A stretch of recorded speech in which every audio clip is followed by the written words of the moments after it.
Thanks very much, Dee. This is Queen's Park, and you can see the last of the protesters who were there all night leaving Queen's Park at this point. They were protesting, of course, and demonstrating against Bill 31, which is being debated inside the legislature. But they have actually taken a break inside the legislature as well. We'll resume at 10:30 for a question and answer coming up. Joining us now is Kim Wright, the VP of Municipal Public Affairs for Hill and Knowlton Strategies. Not much going on.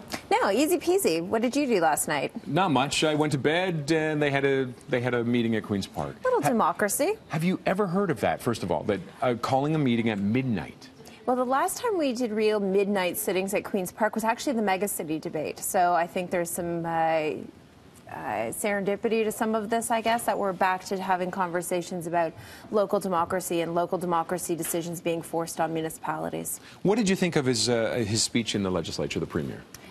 I think he has not really shown why there's an importance to do this at this time in this way.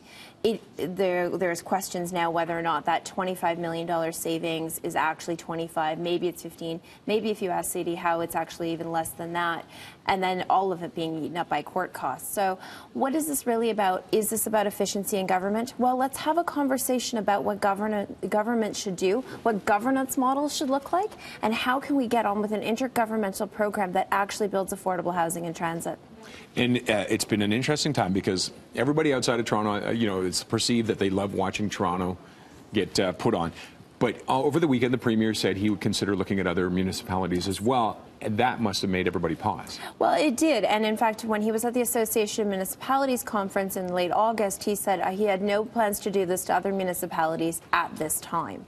What does that look like? What does that look like for communities like Windsor that have 2 MPPs? Is that the new gold standard? What does it look like for regional governments? And how do we really move forward in an efficient conversation about government?